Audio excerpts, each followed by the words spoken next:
Hello दोस्तों, let's cricket में आपका स्वागत है। और 9 अक्टूबर 2022 का द हिंदू न्यूज़पेपर उसका साइंस एंड टेक का पेज आप लोगों के सामने है। 9 अक्टूबर और 10 अक्टूबर को टाइम ही नहीं मिला, तो इस वजह से 11 अक्टूबर को पब्लिश हो रहा है। ओके, तो इसमें देखेंगे कौन कौन से आर्टिकल्स हमारे काम के यहाँ पर हो जाते हैं और पॉइंट्स क्या क्या निकलते हैं प्री और मेंस के लिए, दोनों के लिए। तो पहला आर्टिकल यहाँ पर बेसिकली आपको बता रहा है कि मून के सरफेस पर सोडियम के कंटेंट पाए जाते हैं। अर्थ पर भी पाए जाते हैं, मून पर भी पाए जाते हैं। ओके, तो वो सोडियम के कितने कंटेंट हैं, वो किस तरीके से डिस्ट्रीब्यूटेड हैं, इन सबको मापने का काम जो है वो चंद्रयान 2 नामक जो आपका लूना मून के लिए आपका यान था, उसने यहाँ पर इसको डिटेक्ट किया है। तो देखते हैं कि इसके अंदर में क्या क्या पॉइंट्स बेसिकली निकल करके आते हैं। तो ये काम जो है वो इसरो, आपको पता है चंद्रयान और चंद्रयान 2 सब इंडिया का ही प्रोग्राम है। तो इसरो जो है वो इसमें एक लीड ऑर्गेनाइजेशन के रूप में निकल करके आता है। इसने ये किया है कि मून के सरफेस पर सोडियम किस तरीके से डिस्ट्रीब्यूट है, उस पूरे को मैप यहाँ पर कर लिया है। अब न्यूज़ हमारे सिर्फ इतनी ही काम की यहाँ पर हो जाती है, लेकिन यहाँ पर कुछ और चीज़ें दी गई हैं, तो उनको भी देखने का काम बनता है। ये सब काम जो है वो चंद्रयान 2 में फिट हुए एक इंस्ट्रूमेंट के थ्रू किया गया है, जिसका नाम है क्लास इंस्ट्रूमेंट। तो ये भी याद रखना, क्लास की फुल फॉर्म भी दी गई है Chandrayaan 2 large area soft x-ray spectrometer. यानी कि एक्सरे तकनीक का इस्तेमाल करके ये मैपिंग जो है वो यहाँ पर की गई है। और आपका जो इंस्ट्रूमेंट है उसका नाम है क्लास इंस्ट्रूमेंट। ओके, और ये आपको पता है इंडिया का जो सेकंड इंडियन मून मिशन था चंद्रयान 2। पहला मिशन था चंद्रयान 1, उसके द्वारा भी काफ़ी खोजें यहाँ पर की गई थी, लाइक वाटर मॉलिक्यूल्स की डिस्कवरी के बारे में। ओके, बट यहाँ पर आप देखोगे कि धीरे धीरे और चीज़ें भी आगे यहाँ पर बढ़ रही हैं। तो इसमें हमने जो है वो बेसिकली एक्सरे टेक्निक का इस्तेमाल किया, और इस पूरी टेक्निक को कहा जाता है x-ray fluorescent spectra technique. Okay, तो कोई खास तरीके से नहीं कि भाई इस तरीके से क्वेश्चन निकले, कॉमन चीज़ है। एक्सरे फ्लूरोसेंस इसको यहाँ पर कहते हैं, और ये जो है वो आपका मटेरियल्स के कंपोजिशन की स्टडी के लिए यहाँ पर इस्तेमाल किया जाता है। याद रखना कि इस टेक्निक के इस्तेमाल से हम किसी भी तरीके का डिसरप्शन नहीं करते हैं किसी भी बॉडी के सरफेस के ऊपर। ओके, तो एक्सरेज जस्ट बॉडी के सरफेस को पेनिट्रेट कर जाती हैं, उसको बिना डिस्ट्रक्ट किए, मतलब उसको तबाह करने की ज़रूरत नहीं है, वो बिना तबाही के हम ये चीज़ें जो हैं वो हासिल कर सकते हैं। इस चीज़ की मैपिंग यहाँ पर कर सकते हैं। तो याद रखना, ये एक नॉन डिस्ट्रक्टिव मैनर में जो कंपोजिशन है उसको मापने का एक तरीका यहाँ पर हो जाता है, मटेरियल को देखने का। ओके, अब ये चीज़ें किस तरीके से काम करती हैं, तो यहाँ पर बस आपको समझना है, याद रखने की ज़रूरत नहीं पड़ेगी। आपको पता है कि सन जो है वहाँ से सोलार फ्लेयर्स निकलती हैं, सोलार फ्लेयर्स में ही आपका जो एक्सरे रेडिएशन है उसका अमाउंट भी निकलता है। अलग अलग प्लैनेट्स पर उसका अलग अलग इफेक्ट पड़ता है। ऐसे ही मून्स पर भी एक्सरे रेडिएशन जो है वो जा करके गिर जाता है, जिसकी वजह से एक्सरे फ्लूरोसेंस यहाँ पर निकल करके आता है। ओके, मतलब एक्स रेज जो हैं वो चमकने लगती हैं, और इसका जो मेज़रमेंट है फिर हम क्लास जो आपका इंस्ट्रूमेंट है उसके ज़रिए यहाँ पर इसको माप लिया जाता है। और जो एक्स रे के अंदर में फोटोन्स हैं उनकी एनर्जी को मापते हैं, और एनर्जी जैसे जैसे फोटोन्स की यहाँ पर बढ़ती रहेगी, उससे इंडिकेट होता रहेगा कि आखिर जो एटम्स हैं उस प्लेनेट के सरफेस पर वो किस तरीके के हैं। और अलग अलग एनर्जी लेवल से अलग अलग एटम के बारे में पता लगता रहता है। जैसे कि सोडियम के एटम्स का पता लगाना है, तो एक्स रे फोटोन जिनकी एनर्जी 1.04 केवी होगी, उनको यहाँ पर मॉनिटर करने का काम किया जाएगा। पता चल जाएगा कि कितने सोडियम के एटम्स जो हैं वो वहाँ पर मौजूद हैं। ओके, तो इस तरीके से जो एटम्स हैं उनके बारे में पता लग सकता है एनर्जी लेवल के थ्रू। तो ये जस्ट एक डीप फिजिक्स का कंसेप्ट यहाँ पर आता है, तो आपको इतना याद रखना है। इसके अलावा अगर हम यहाँ पर बात करें अर्थ के और मून के सोडियम कंटेंट की, तो मून का जो सोडियम कंटेंट है वो धीरे धीरे डिप्लीट हो रहा है। लिखा हुआ है when compare to the earth, जब अर्थ की तुलना में कंपेयर करते हैं तो the moon is significantly depleted of volatile element such as the sodium. तो मून के सरफेस पर जो वोलेटाइल एलिमेंट्स हैं लाइक सोडियम, उनका अमाउंट धीरे धीरे यहाँ पर जो है वो कम हो रहा है। और ये चीज़ें जो हैं वो हमें मतलब जब हम इन चीज़ों की स्टडी करते हैं तो अर्थ मून सिस्टम में किस तरीके का मटेरियल चेंज है उसके बारे में पता लगने की कोशिश यहाँ पर होती है। ओके, मून पर हमेशा से ही सोडियम के कंटेंट देखने के लिए मिले हैं, इस बार भी सोडियम की पूरी मैपिंग कर ली गई है। तो ये सब काम यहाँ पर चलता रहता है। पर्टिकुलरली सोडियम के बारे में आपसे कुछ इंपॉर्टेंट क्वेश्चन नहीं निकल करके आएगा, बट चंद्रयान 2 की जब यहाँ पर डिस्कवरी की बात कर रहे हैं तो चंद्रयान 2 ने क्या क्या उपलब्धियाँ हासिल की, उसमें आपको जस्ट एक पॉइंट में इसको यहाँ पर याद रखना है। इससे पहले भी कई सारे मून मिशंस जो हैं वो यहाँ पर भेजे गए हैं, इंडिया, चाइना, नासा, इन सब ने यहाँ पर भेजे हैं। लाइक अपोलो 11 है या फिर आपका लूना है या चेंज 5 मिशन है, ये सब भी रॉक सैंपल्स को यहाँ पर लेकर के आए हैं। और रॉक सैंपल्स में सोडियम के कंटेंट तो पाए गए हैं, लेकिन पूरे प्लेनेट को उसके ज़रिए मैप नहीं किया जा सकता, और उसी को करने के लिए अब जो है वो चंद्रयान 2 की मदद जो है वो यहाँ पर ली गई है। तो जस्ट इतना आपको यहाँ पर याद रखना है। और इसमें अगर हम बात करें सोडियम की, तो sodium is the only element apart from potassium that can be observe through telescope in the lunar atmosphere. Lunar atmosphere के अंदर में दो एलिमेंट सोडियम और पोटेशियम ऐसे हैं जिनको हम टेलीस्कोप्स की मदद से भी यहाँ पर माप सकते हैं। Okay, this new map of sodium would enable understanding of the surface exosphere connection. तो जो स्टडी है उसका क्या इंपॉर्टेंस है वो आपको यहाँ पर पता होना चाहिए। पहला, अर्थ मून सिस्टम के बारे में पता लगेगा, और आगे मून का जो एक्सोस्फेयर है वो कैसा है, क्योंकि अर्थ के भी आप देखो कि एक्सोस्फेयर और आयनोस्फेयर ऐसे हैं जो कि सोलार फ्लेयर्स के इफेक्ट में रहते हैं, और वहाँ पर आयंस जो हैं वो काफ़ी ज़्यादा एक्टिव यहाँ पर रहते हैं। तो इसी तरीके की चीज़ जो है वो आपको लूनर सरफेस पर भी मिल जाएंगी। फिर आपको पता है कि एक 11 साल की क्या होती है, सोलार साइकिल होती है, और उसमें जो है वो सोलार फ्लेयर्स मैक्सिमम होती रहती हैं और फिर मिनिमम होती रहती है। इसको सोलार मैक्सिमम और सोलार मिनिमम कहते हैं। ओके, तो अभी सोलार मैक्सिमम आने वाला है कुछ समय में, उस समय पर सबसे ज़्यादा सोलार फ्लेयर्स देखने के लिए मिलेंगी, जिसकी वजह से आयंस का जो कंसनट्रेशन है अलग अलग प्लैनेट्स के एक्सोस्फीयर आयनोस्फीयर्स में यहाँ पर बढ़ जाएगा। तो उसकी मदद से हम जो है वो फिर स्टडी करेंगे इसी इंस्ट्रूमेंट का इस्तेमाल करके। तो ये सब बातें यहाँ पर दी गई हैं। खैर, ज़्यादा काम की चीज़ें जो जो थी वो सब यहाँ पर पढ़ा दी गई हैं, आपको और ज़्यादा डिटेल में जाने की ज़रूरत नहीं पड़ेगी। इसके अलावा इस स्टडी को पढ़ने का कोई महत्व नहीं है। यहाँ पर बताया गया है कि आने वाले समय में स्पेशली विंटर के अंदर में नॉर्दर्न हेमिस्फेयर में कोविड-19 के केसेस बढ़ सकते हैं, स्पेशली यूएस के अंदर में, और यूके के अंदर में भी केसेस में अपटिक होने शुरू हो चुके हैं। कुछ नए वेरिएंट्स देखने के लिए मिल सकते हैं, या फिर जो पुराने वेरिएंट्स हैं लाइक ओमिक्रॉन वगैरह वो भी उभर करके आ सकते हैं। इसके बाद आगे बात करें तो यहाँ पर लिखा हुआ है कि मंकी पॉक्स वायरस जो कि पिछले 4-5 महीनों से तबाही मचाए हुए है, अगर ये वाइल्ड लाइफ में यहाँ पर घुस गया, मतलब जो बिग कैट्स वगैरह हैं या फिर मंकीज़ हैं, इन सब में अगर घुस गया तो ये एक बड़ी प्रॉब्लम यहाँ पर जो है वो बेसिकली क्रिएट हो सकती है। तो मंकी पॉक्स के केसेस यहाँ पर राइज हो जाएंगे, और वाइल्ड एनिमल्स लाइक रोडेंट है या फिर उनमें अगर ये गया तो दिक्कत यहाँ पर हो जाएगी। अभी देखें तो वेस्ट एंड सेंट्रल अफ्रीका आपका एंडेमिक कंट्रीज़ के रूप में उभर करके आता है। ओके, और इस पर्टिकुलर इलाके में तो केसेस देखने के लिए मिल रहे हैं, लेकिन अगर इससे बाहर गए तो चिंताजनक विषय जो है वो यहाँ पर क्रिएट हो जाएगा। इसकी वजह से काफ़ी सारी प्रॉब्लम्स यहाँ पर हो जाएंगी, हम वाइल्ड लाइफ को कंट्रोल नहीं कर पाएंगे, और इस वायरस का कह सकते हैं कि इसको प्रिवेंट करना काफ़ी मुश्किल हो जाएगा, और फिर ये धीरे धीरे एनिमल्स से ह्यूमन में ट्रांसफ़र हो जाएगा। कैजुअलिटीज़ को हम रोक नहीं पाएंगे। इसके अलावा आगे बात करें तो ऑस्ट्रेलिया ने एक नया गोल सेट किया है, जिससे कि वाइल्ड लाइफ के एक्सटिंक्शन को रोकने की कोशिश यहाँ पर की जाएगी। जस्ट गोल को ऑब्जर्व कर लो और बाकी याद रखने की जरूरत नहीं, क्योंकि ऑस्ट्रेलिया के टारगेट हैं, हम इंडिया के टारगेट्स याद रख लें वही काफ़ी है। तो यहाँ पर इन्होंने कहा है कि हम 2030 तक लैंड मास पर जितने भी हैं उनका 30% ऐसी वाइल्ड लाइफ को कंजर्व कर लेंगे, नेटिव वाइल्ड लाइफ को, उसको एक्सटिंक्ट होने से यहाँ पर जो है वो बेसिकली बचाएंगे। तो ये चीज़ यहाँ पर आपको ध्यान रखना है। ऑस्ट्रेलिया में लगभग 1900 के करीब जो स्पीसीज़ हैं उनको थ्रेटन डिक्लेयर यहाँ पर किया गया है, और धीरे धीरे जो प्रायोरिटाइज लिस्ट है उसको भी अपडेट यहाँ पर किया जा रहा है। तो ये सब पॉइंट्स थोड़े थोड़े यहाँ पर याद रखने हैं।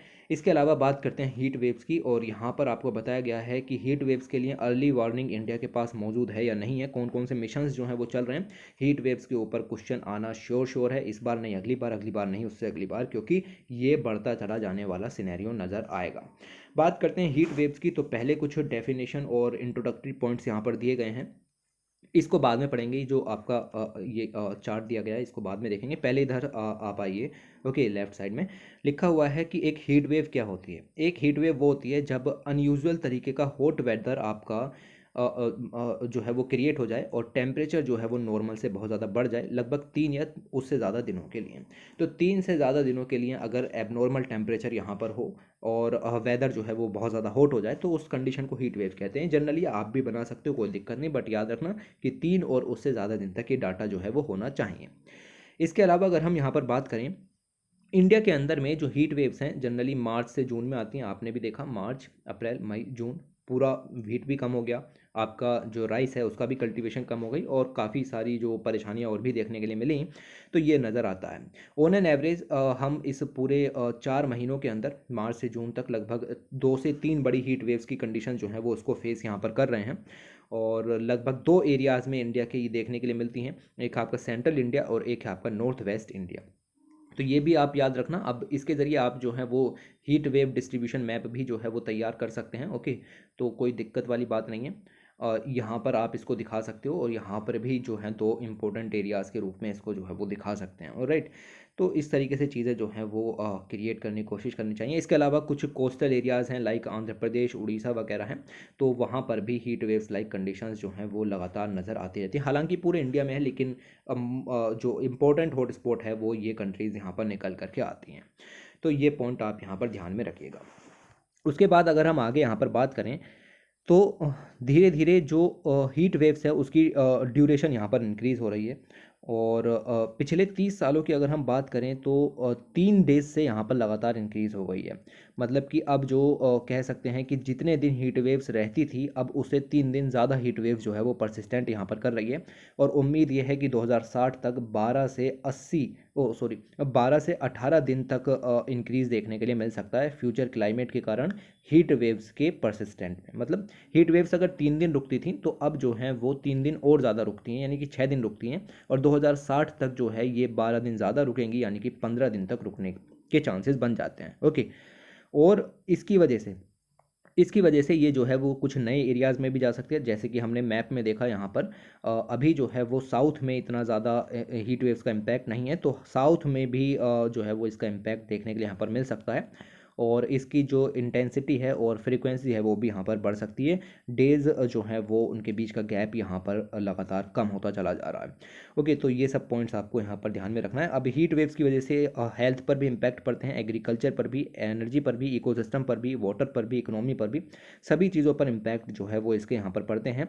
और अभी 2022 की हीट वेव्स यहाँ पर देखने के लिए मिली, इंडिया के अंदर में भी आई, जब पाकिस्तान के अंदर में भी आई। मार्च और अप्रैल में काफ़ी सारे भारी इम्पैक्ट देखने के लिए मिले। जैसा कि मैंने बताया कि हमारी जो क्रॉप यील्ड है वो भी यहाँ पर कम हो गई, और इसकी वजह से लगभग 90 से ज़्यादा डेथ भी देखने के लिए मिली है, इंडिया और पाकिस्तान दोनों को मिला करके। और पाकिस्तान के अंदर में तो ग्लेशियर लेक आउटबर्स्ट फ्लड भी आई, जिसकी वजह से अब पाकिस्तान पूरा जो है वो यहाँ पर बह गया। ओके, तो ये चीज़ें निकल करके आती हैं। अब हीट वेव से हमें लड़ना होगा, और लड़ने के लिए हमें एडेप्टेशन और मिटिगेशन मीजर्स जो हैं वो यहाँ पर लेने पड़ेंगे। और उसके लिए हमें चाहिए होगा एक comprehensive heat response plan. Okay, तो इस रेस्पॉन्स प्लान की मदद से हम जो है वो काम कर पाएंगे।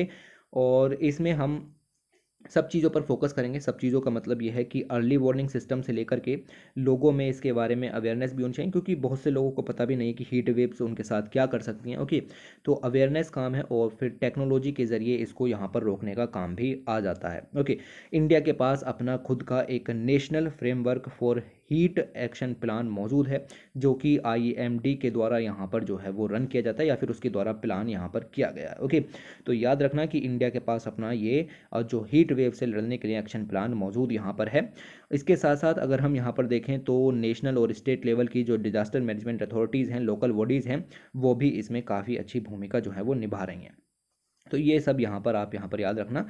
और जो अर्ली वार्निंग सिस्टम है वो काफ़ी अच्छे हैं, ठीक है, काफ़ी इनसे हमें हेल्प यहाँ पर मिलती है। और इससे हमें पता चलता है कि भाई जो हीट वेव्स है वो किस तरीके से निकल करके आ रहे हैं, या फिर उनकी इंटेंसिटी कैसे चेंज हो रही है, उनकी फ्रीक्वेंसी कैसे चेंज हो रही है, और वो सब जो है वो यहाँ से हमें पता लगता रहता है।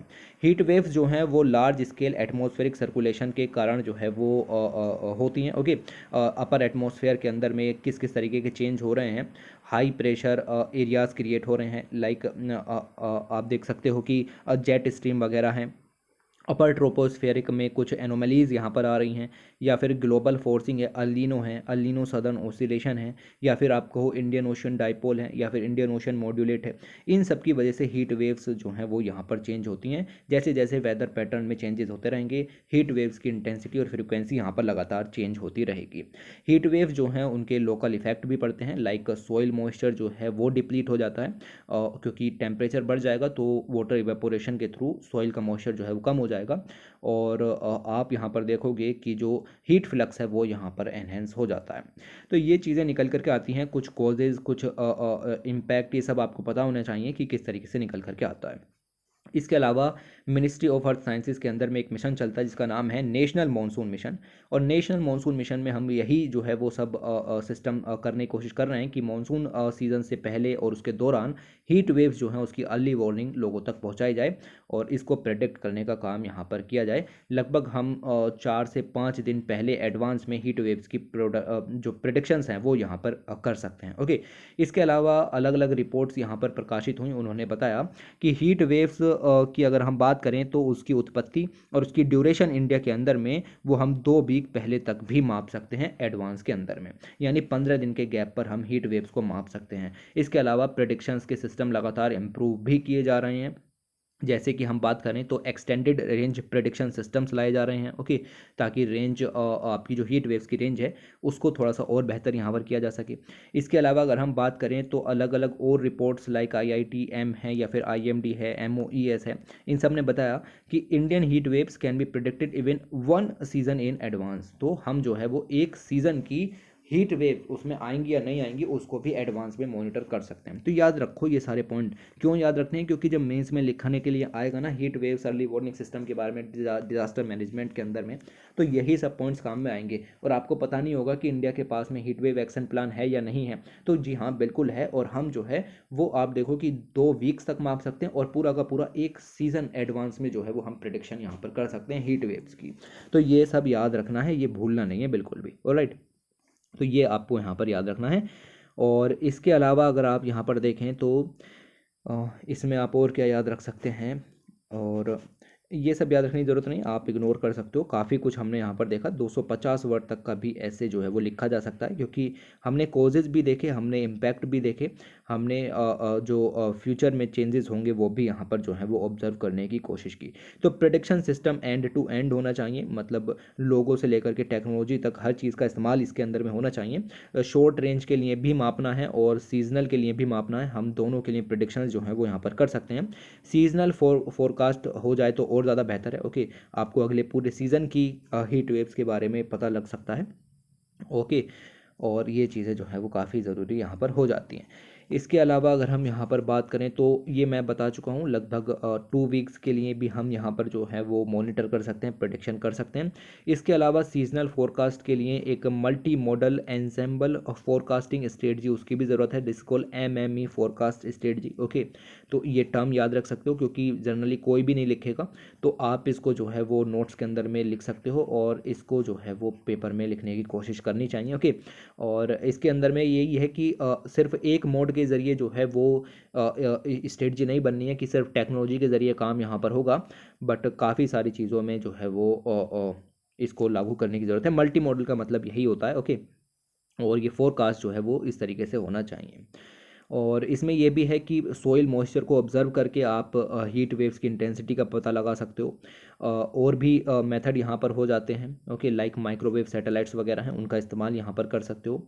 सोइल मॉइस्चर नेटवर्क है, उसका इस्तेमाल यहाँ पर कर सकते हैं। तो ये जो है वो इस तरीके से काम होगा कि साइंस जो है वो कैसे सोसाइटी के लिए हेल्पफुल हो सकती है, उसके बारे में हमें यहाँ से जो है वो आइडिया मिल जाता है। तो ये हीट वेव्स के बारे में आपको इतना आर्टिकल पता होना चाहिए था। अभी इसमें जो इमेज यहाँ पर दी गई थी यहाँ कुछ नहीं है, यहाँ ये पूरे आर्टिकल की समरी जो है वो यहाँ पर इन्होंने दे दी है। ओके, तो आप देख सकते हो कि ये सारे के सारे पॉइंट्स हम कवर कर चुके हैं और इन सारे पॉइंट्स में सिर्फ और सिर्फ जो है वो समरी यहाँ पर दी गई है। तो कवर हो चुके हैं डिटेल में। अब चलते हैं आगे, और यहाँ पर बेसिकली आपको दिया गया है अबाउट GN रामचंद्रन। ओके, इनको हम GNR कहते हैं। फुल फॉर्म की अगर हम यहाँ पर बात करें तो नाम है गोपाल समुद्रम नारायणा रामचंद्रन। ओके, तो GNR जो है इनकी बर्थ सेंटेनरी है, यानी 100 साल हो गए हैं। ओके, और तो पूछा जाता है GS पेपर्स के अंदर में, साइंस एंड टेक के अंदर में इनका कंट्रीब्यूशन उसके बारे में पूछा जा सकता है। तो मैं ज़्यादा जीवनी पर और इस सब पर नहीं जाऊंगा, मैं सिर्फ कुछ पॉइंट्स के ऊपर मैं यहाँ पर बात करूंगा। जैसे मैंने इनकी फुल फॉर्म जो है वो यहाँ से देख करके जो है वो पढ़ी है, इसको आप यहाँ पर जो है वो नोट कर सकते हैं। और CV रमन जो है उन्होंने इनकी काफ़ी हेल्प की। ओके, और फिजिक्स की प्रतिभा को देखते हुए इन्हें जो है वो इस क्षेत्र में लेकर के आए, IISc और ज्वाइन यहाँ पर कराया। ओके, और मैथमेटिक्स भी रहा, फिजिक्स भी रहा, बायोलॉजी भी रहा, तो मल्टी जो सब्जेक्ट है वो इन्होंने यहाँ पर कवर किए।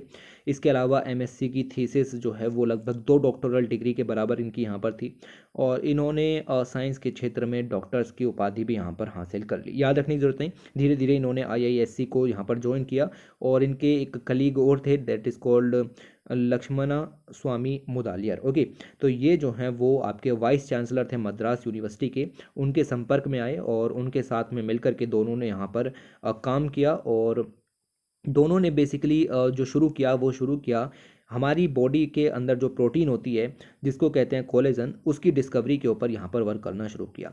ये वो समय था जब क्रिक और वॉटसन जो है वो आपका डीएनए के स्ट्रक्चर को यहाँ पर देखने की कोशिश कर रहे थे, तो इन लोगों को भी उत्सुकता हुई, इन्होंने भी उस फील्ड में कदम रखा और कोलेजन से सीधे सीधे ये जो है वो डीएनए की संरचना के ऊपर आ गए, और डीएनए की संरचना के ऊपर आते ही इन्होंने 2 साल के अंदर अंदर कोलेजन किस तरीके से उसका स्ट्रक्चर होता है, किस तरीके से जो है वो डीएनए की संरचना होती है, उसके ऊपर स्टडीज़ करनी शुरू यहाँ पर कर दी, और इन्होंने यहाँ पर दिया triple helix model of DNA structure. याद रखना इनका main important work in the मतलब सोसाइटी कंट्रीब्यूशन में, तो ये आपको मिल जाएगा। तो ट्रिपल हेलिक्स मॉडल यहाँ पर जो है वो दिया। इसके अलावा जो क्रिक्स और आपके ये थे क्या कह सकते हैं इनको, क्रिक्स थे और वॉटसन थे। ओके, इन दोनों ने डीएनए का स्ट्रक्चर दिया था, और डीएनए का स्ट्रक्चर जो है इन्होंने 2 हेलिक्स मॉडल दिया था, लेकिन हमारे जो जीएनआर हैं उन्होंने ये ट्रिपल हेलिक्स मॉडल यहाँ पर दिया था। दोनों के बीच में अलग अलग लड़ाइयाँ हुई, अलग अलग कंट्रोवर्सीज निकल करके आई, लेकिन हिस्ट्री को ये पता है कि जो जीएनआर मॉडल है यानी कि ट्रिपल हेलिक्स मॉडल है वो बिल्कुल सही था, और क्रिक का जो मॉडल था वो पूरी तरीके से गलत था, रोंग था। ओके, तो ये चीज़ें यहाँ पर निकल कर के आएंगी, और ट्रिपल हेलिक्स मॉडल के बारे में इन्होंने जो है वो बताया। इन्होंने क्रिक के मॉडल को गलत साबित भी किया, और इसके लिए इन्होंने अपना जो कह सकते हैं कि रामचंद्रन प्लॉट नाम का डायग्राम तैयार किया, और इस डायग्राम के ज़रिए जो है वो आगे वर्क किया, क्रिक के मॉडल को गलत साबित करते हुए ट्रिपल हेलिक्स मॉडल को जो है वो प्रूव भी यहाँ पर किया। ओके, इसके अलावा इनको बीमारी भी थी जिसका नाम है स्किज़ोफ्रेनिया। ओके, और काफ़ी घातक बीमारी होती है ये, तो इससे धीरे धीरे ये प्रभावित हुए, और एट द लास्ट इनकी डेथ यहाँ पर जो है वो बेसिकली हो गई। ओके, 7 अप्रैल 2001 को डेथ देखने के लिए यहाँ पर मिली। ओके, और 1977 में इन्हें फेलो भी इलेक्ट किया गया रॉयल सोसाइटी ऑफ लंदन का। इसके अलावा अगर हम बात करें तो इंटरनेशनल यूनियन ऑफ क्रिस्टलोग्राफी उन्होंने इनको एवॉल्ड अवार्ड भी यहाँ पर दिया 1999 के अंदर में। तो जितना याद रख सकते हो उतना याद रखो, मैंने तो इंपॉर्टेंट पॉइंट्स आपको निकाल करके बता दिए, बाकी कुछ चीज़ें इग्नोर भी कर सकते हैं। नोबेल प्राइज़ नहीं मिला, इनको मिलना चाहिए था, तो वही लाइन लिखी जाती है कि he didn't miss the Nobel prize but the Nobel prize miss the great scientist. तो ये पॉइंट आप यहाँ पर ध्यान में रखोगे।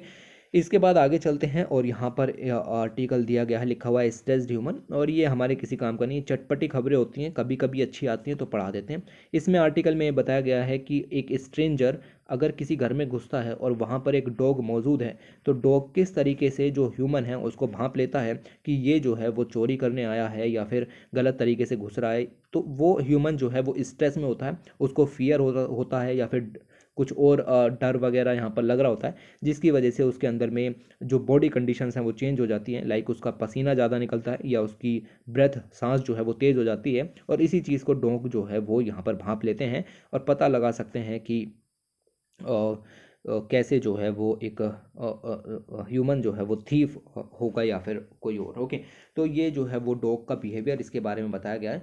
खैर, देख लिया क्या था इसके अंदर में, पॉइंट्स रटने की ज़रूरत नहीं, नोट्स बनाने की ज़रूरत नहीं, इस तरीके से हमारी ये पूरी जो पेज है वो कवर होता है, कुछ नहीं छोड़ा जाता। ओके, जो है इंपॉर्टेंट कवर कराते हैं, जो नहीं है उसको इग्नोर मारते हैं। Thanks for watching, take care.